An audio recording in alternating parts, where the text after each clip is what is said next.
Hello and welcome to Luigi's Mansion Mania, the show where I'll be reviewing every single Luigi's Mansion game and ranking them from best to worst. If Luigi's not your thing, maybe you'll be interested in my Mario Bros. Review series where I ranked every 2D and 3D platformer, links to that in the description. To date, there have been 3 Luigi's Mansion games, and an arcade spin-off, and a few LEGO sets, and today I'll be looking at the game that started it all, Luigi's Mansion for the Nintendo GameCube.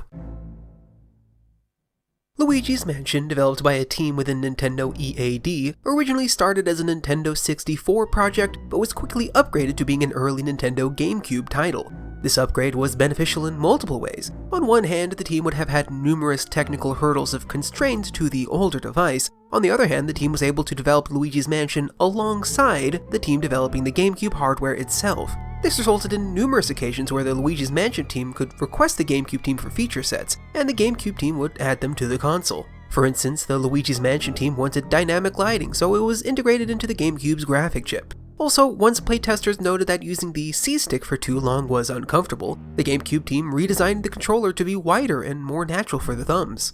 And even just the upgrade in hardware made many features possible. The team wanted all the elements in-game to appear realistic, and much time was spent fine-tuning the fire and water to look just right. Additionally, the dust effect that appears whenever shaking or vacuuming items, and the stretch effect that happens when ghosts are being vacuumed up were fine-tuned for months until perfected.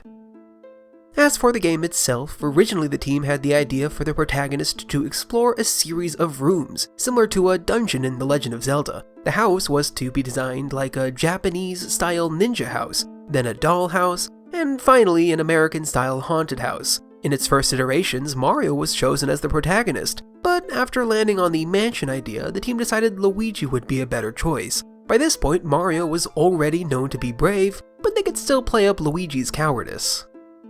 To set the game alone in the Super Mario pantheon, the team originally wanted to have no Mario characters outside of the two brothers.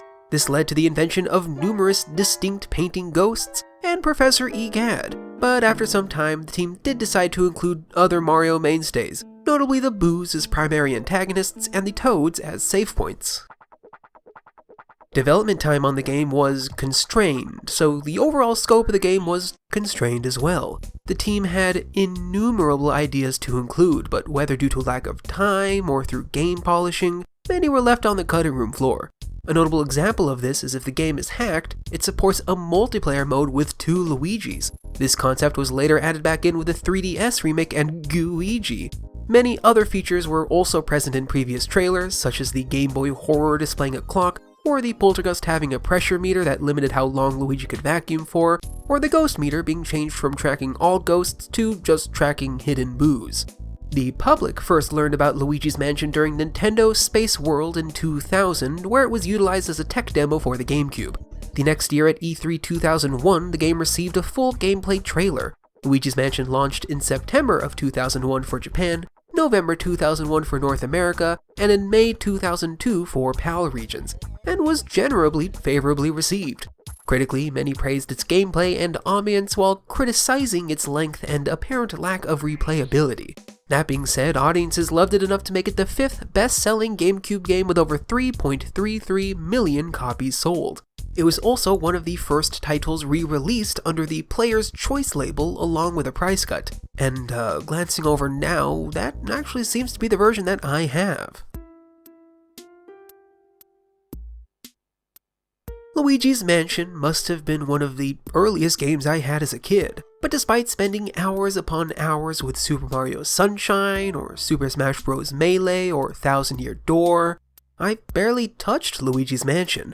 I've never been fond of spooky games, and for whatever reason, this goofy romp was too much for me. Instead, I watched my brother play through its entirety. I might not have had my hands on the controller, but I did have my hands on the Prima strategy guide and experienced the whole thing from the sidelines. Years later, I found myself enjoying quite a few different Let's Plays of the game. My fondness grew with each playthrough I watched. I commit many aspects to memory and learned to love this little package. Then Luigi's Mansion Dark Moon released, a port for the 3DS released, then Luigi's Mansion 3 came out to great reviews, and I realized that I did, in fact, want to play through this series for myself. So after wrapping production on my Super Mario Review series, links in the description, I put out a poll on my Tumblr where it was decided that now would be the perfect time to finally give this series a real shot. Then, after a series of technical issues with my GameCube, I was more than excited to jump into Luigi's Mansion on the Nintendo Wii that I had to borrow from my brother, and to my shock, after beating it once but missing one key and one boo, I happily jumped back in for a second playthrough. At the start of Luigi's Mansion, Luigi consults his map, directing him towards his brand new mansion. He didn't even enter the contest but was still selected the winner, but as he navigates closer, things seem off. It's dark and spooky, and his brother Mario is nowhere to be found. Things take a turn for the worse when he's attacked by a ghost. Thank goodness Professor Egad shows up with his ghost-catching device, the Poltergust 3000, and after making a hasty exit, Egad tells Luigi the story so far. Egad has been catching ghosts for the past 60 years, a real expert on the subject, and over time has made quite the collection of ghosts turned paintings. Just a few days ago, these paintings were stolen and this mysterious mansion appeared. With his old age, Egad no longer has the strength to wrangle these specters, so it's up to Luigi to don the vacuum and investigate this haunted mansion. After catching various spooks, Luigi learns that King Boo and his fellow Boos have captured Mario and trapped him within a painting. I mean, he was gullible enough to think you could actually win a mansion. Regardless, Luigi now has to track down the rest of Egad's painting ghosts, a solid majority of the Boos, and faced down against King Boo to get Mario back. After a riveting fight where King Boo dons a Bowser mech, for some reason, Luigi is able to capture him and trap him within a painting himself to forever hang in Egad's gallery unless he decides to hold a garage sale at some point. And through reversing the painting pressing process, Egad is able to resuscitate Mario from his painting penitentiary, and the two brothers are reunited once more. Plus, with all the money Luigi found throughout the mansion, he's able to build himself a nice new abode, presumably. Luigi's Mansion has Luigi exploring a mansion equipped with a flashlight, the Poltergust 3000, and the Game Boy Horror. The flashlight is just so a flashlight, and is used to illuminate rooms as well as reveal the weak points for ghosts. The Poltergust is a vacuum that, when the weak point is revealed, can suck up the ghosts. And the Game Boy Horror is basically a cell phone that can also detect nearby Boos, and is also a map. The mansion is split up into 4 areas, which in turn are split up into a series of haunted rooms. Rooms are either haunted by normal ghosts, of which there are a few different types, or painting ghosts. Each normal ghost ranges from about 10 to 40 HP, with some having unique twists. The orange guys just sneak up on Luigi, but these long ones try to hug him, while these green guys throw blanabas to trip Luigi up. Each are defeated by shining them with a flashlight and sucking them up. On the other hand, painting ghosts each have 100 HP, but their weak point is only revealed by solving a puzzle. The earliest requires being flashed while he's yawning, where the next requires Luigi to open the curtain first. Notably, all but one of the painting ghosts are humanoid in nature.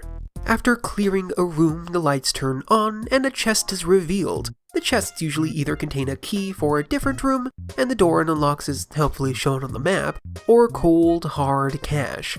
Money can also be found within different pieces of furniture in the room. Coins, paper bills, golden bars, and the occasional rare stone can pop out of anything, and Luigi is incentivized to gather up as much as he can. Painting ghosts can also drop pearls. If Luigi manages to suck up large quantities of the ghost's health without breaking, pearls of varying sizes pop out of them. The amount of money Luigi collects throughout the game determines the ending of the game. The more money, the bigger Luigi's new mansion is, so it's always good to be greedy, I guess. After reaching a story point in the second area, Boos can be found hiding in any cleared rooms. After shaking or sucking up various furniture, sometimes the Boo will pop out. Luigi has to try and suck all of its HP before it flees to another room and hides again. Luckily, there's no need for the flashlight. The Boo can always be sucked. As the game progresses, the Boos get more HP, escape quicker, and some try to attack Luigi while fleeing. After all the required ghosts are captured, each area culminates with a boss ghost. These are fought within an arena and have Luigi trying to solve a puzzle while under duress. Afterwards, Egad calls Luigi back to the home base to convert the ghosts back into paintings. Each painting ghost is then ranked by how well Luigi did. For bosses, as long as Luigi ends the fight over 90 HP, he'll get a gold frame, under 90 silver, and under 50 bronze. The other painting ghosts are graded differently. If Luigi can manage to suck 90 of their 100 HP in one go, that'll net the gold. Silver requires half in one go, and any less is a bronze. The grading system is how the development team attempted to increase replayability, hoping that the idea of Luigi getting a bigger mansion at the end and getting all the gold paintings would entice players to jump right back in. I mean, it did for me. It's fun seeing how much opinions on game length have changed over the past couple of decades. I beat Luigi's Mansion in about 6 hours, but instead of being disappointed, I was ecstatic that I could have such a fun experience without it getting old. The mechanics are utilized exactly as long as they should be, and every painting ghost and boss were given really fun twists on the mechanics to keep the game fresh up until the very end. By the time I finished, I was left wanting more, and since I missed one key and one boo, it gave me the perfect excuse to jump right back in and play it again, and I happily did so. Plus, where I got a C on Luigi's new mansion and quite a few bronze and silver rankings the first time around, I did so much better the second with a top tier A ranking mansion, as well as getting much better scores on the ghosts.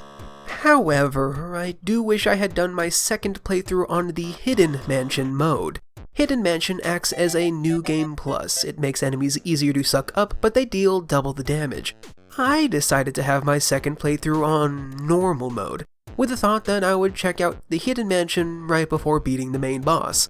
But both share the same progression, so truly trying it would have resulted in me doing a third playthrough. Maybe if I ever want to go back for those gold portraits. Regardless of how much I enjoyed the game's length, sometimes it felt like the development team was unhappy with it. They added a lot of fluff to artificially add more content, especially in the late game. The boos managed to escape to other rooms a bit too often.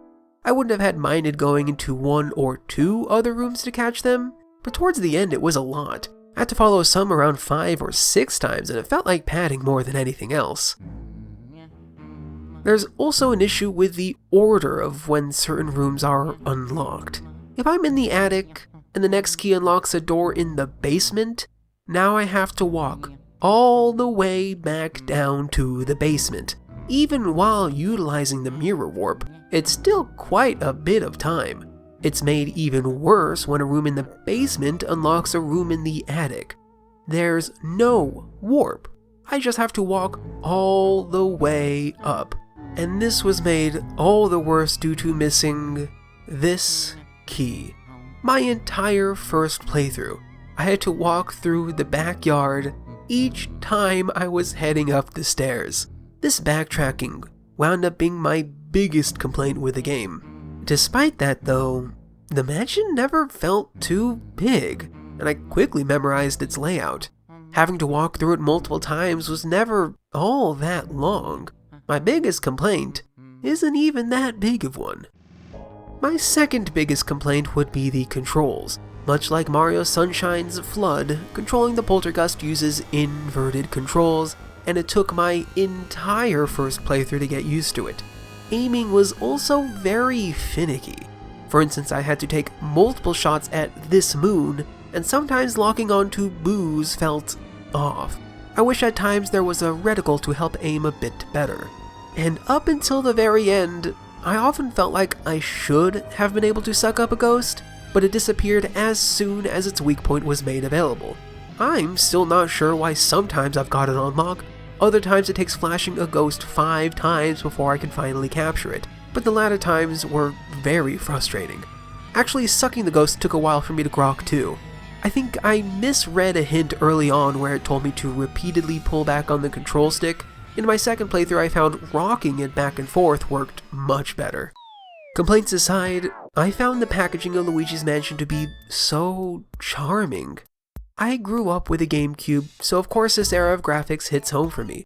But even aside from that, the game does so much. I loved all of the music in the game. Every iteration of the main theme is great, EGAD's rendition being my favorite, and many of the other themes were really funky. The theme that plays while capturing ghosts with its reversed tones, especially so. I also loved how the music changed depending on the state of the room. Luigi would whistle in cleared areas, hum in haunted areas, and the ghosts would chant in uncleared areas. The sounds in-game were also very well done. It's such a neat middle step between Super Mario 64 and Mario Sunshine, with some sound effects from 64 appearing in Luigi's Mansion, and Mario Sunshine in turn borrowing many effects introduced in Luigi's Mansion. Charles Martinet did a wonderful job with Luigi, especially with his innumerable screams as ghosts appear, and the buttons to make Luigi call out Mario's name is probably the best feature of all time. Mario! Mario! Mario! I even found some of the cost-cutting measures to be pretty charming. Every boss fight, Luigi enacts the same exact frightened animation, with the only difference being where he crawls away to, but it sure was fun to watch him scuttle away. I had such a fantastic time with Luigi's Mansion. Of course, I kinda knew that I would. I've watched the game being played multiple times over, but it was a great experience finally having my hands on the controller. And both playthroughs were great. Luigi's Mansion is a tight and really fun package with some really inventive puzzles and gameplay that never gets old. Overall, I give Luigi's Mansion a Professor Elvin Gad out of 10. Love this funky little dude.